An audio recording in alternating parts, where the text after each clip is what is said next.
Thank you for watching our haunted places in southwest Missouri, and welcome back to the Scary Stories channel. I first want to personally thank all of my viewers and subscribers for helping us get to one of our milestones here on YouTube. Tonight, we are diving into the paranormal claims of southwest Missouri. Missouri is a state full of claims and paranormal experiences, so stay tuned to find out our top haunted places in southwest Missouri. Starting out on our list is the historic Castle House in Brumley, Missouri. The house is just a short drive from Lake of the Ozarks, and many say it is worth the drive. In 1850, the house was completed, and it is still standing to this day. It was built by Dr. Walter Dixon, who had made it a clinic for injured soldiers during the Civil War. The unique history of the clinic was that it treated both Union and Confederate soldiers under the flag of truce. The house got its name due to the unmistakable turret that towers 30 feet from the foundation. Mrs. Martha Dixon held many high-class parties in the house. Unfortunately, she passed away in the house due to an alleged stroke. She is believed to be one of the main spirits that reside on the property today. Her alleged spirit is known as the, quote, Screaming Woman. Many have claimed to see a woman at the top of the stairs dressed in a late 1800s party dress. Even after Dr. Dixon retired, the house served as a clinic under the reign of Dr. Myron D. Jones. During the Spanish flu outbreak of 1918, Jones was flooded with patients. Hundreds of people flocked to the care of the good doctor. Dr. Jones operated the clinic in the house into the 1950s, but then the house sat empty for many years. Recently, the house has been restored to its original glory, but the claims of spirits remain. There is so much paranormal activity at this property, it has been called, quote, the most haunted house in the Midwest. The claims are countless in the Castle House. Unexplained whistling, cold spots, disembodied voices, phantom breezes, unexplained screaming, captured EVPs, objects moving on their own, and even full-bodied apparitions. No, this is not all of the claims or evidence from this house, but the list is way too long for this video. Some even say there is a spirit residing in the house that is intelligent, meaning it responds to commands. Another creepy fact of this property is that there is a graveyard on site as well, many graves which are unmarked. This property has attracted paranormal investigators as well, who have brought back many claims of hard evidence of a legitimate haunt. Recently, the house has served as a haunted bed and breakfast. Unfortunately, their site is under construction, so I don't know for sure the status of this house. All that it states is, quote, get ready, something really cool is coming soon, bringing even more mystery to this house. I will put a link in my description below, though, so you can periodically check for yourself. Moving on to the next spot on our list comes the Kendrick House, located northeast of Joplin in Carthage, Missouri. It is the oldest house in the county, and just like the Castle House, served as a hospital for both Union and Confederate soldiers of the Civil War. The house was built in the mid-1850s, and it is the only remaining pre-Civil War house in Jasper County. The history of the property is difficult to acquire, as it was owned by one family for over 100 years. But that doesn't take away from the paranormal claims. Countless paranormal claims on a daily basis arise from this house. Some people and paranormal investigators claim there are more spirits per square foot than any other property known to this day. The most infamous spirit is said to be that of Carol Sue Janey, a little girl that passed away due to polio in the house. They say she can be spotted by the curtains opening and shutting in one of the rooms. When she was alive, she would constantly look out the same window. That is by far not the only claim made in this house. Children can be somewhat seen and heard playing on the grounds at night. Phantom lights, cold spots, and even voices have been captured in the form of EVPs. They have a Facebook page that I will put in the link in the description if you are interested in visiting. Next up on our list comes the Prosperity School Bed and Breakfast in Joplin, Missouri. This property is a bit unusual to make our list due to the fact that history does not support the fact of anyone passing on the property. It only served as a school, then was vacant for years until eventually becoming a B&B.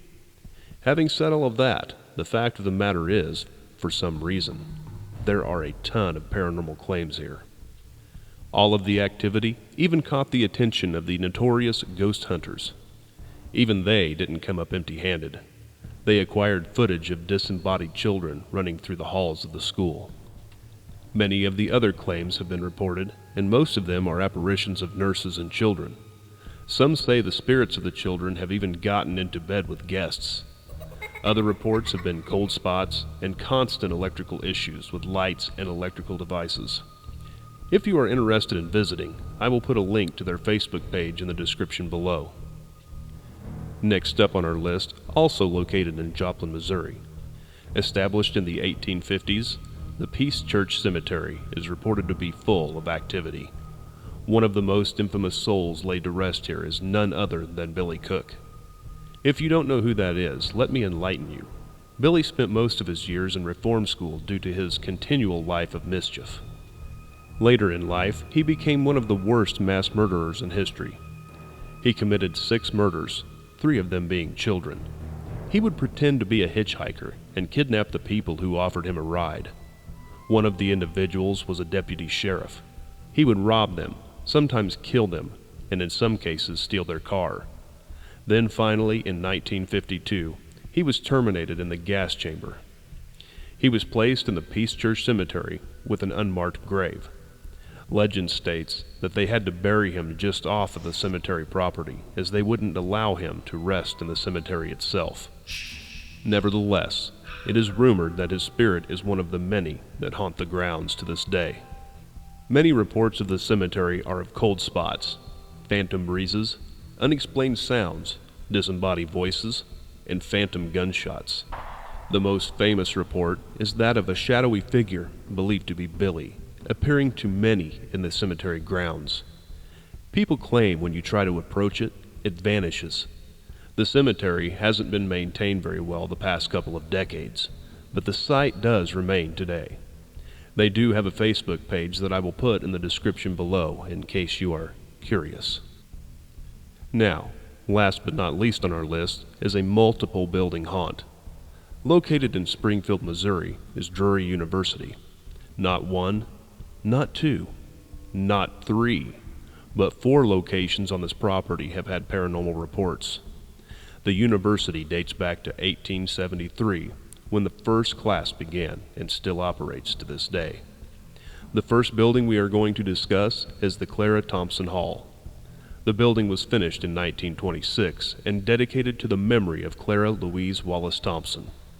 Clara attended the university in the late 1800s, and her family donated a large portions of the funds to construct the building. There have been no deaths reported in this building nor on the property, but some claim the pianos play by themselves. Other reports are of cold spots, the feeling of being watched, and even doors opening and closing by themselves. The second area of the university we are going to discuss is the soccer field. The legend states that the field was constructed on old Native American sacred ceremony grounds. In fact, the entire campus sits on sacred burial and ceremony land. Some claim the phantom noises can be heard, along with the undeniable feeling of a presence. The next building on campus is the Wilhoit Theater. Reports here include cold spots, phantom footsteps, and the lights flickering when the building is vacant. Keep in mind that Drury not only sits on limestone, was in the midst of the Civil War, but also has the Native American aspect of history. Many factors that paranormal professionals claim can cause a haunt can all be found on this one sole property. Maybe that's why the claims come in on a daily basis. The last building on the campus that is allegedly haunted is the Smith Hall. The building was erected to serve purpose as a woman's dormitory in the year of 1966. A few old Victorian homes used to call this site home, where the hall sits today. Legend has it that one of the old homes caught fire and a little girl was trapped when trying to go back in for her teddy bear. As the story is told, the girl still resides here. She has been seen dressed in pink clothing, searching the halls for her teddy bear. Some students have had teddy bears in the building, and some claim it continually moves from one spot to another when unattended. With so much activity across so many spots on this property, puts this to our pole position. There are many other haunted places in southwest Missouri, and a few here have been featured in another one of our videos. Please click the card that is appearing now in this video to check it out. I will also leave a link in the description below this video. With so many individuals claiming paranormal experiences, can anyone truly dismiss the possibility of the existence? Have you yourself had any experiences of your own in any of these places? We would love to hear about them in the comments below. If you liked the video, be sure to smash that like button and consider subscribing to the Scary Stories channel for more upcoming content. Again, I would like to thank all of my subscribers for watching our videos. We really appreciate each and every one of you. Now, as always, good night, sleep tight from the Scary Stories channel.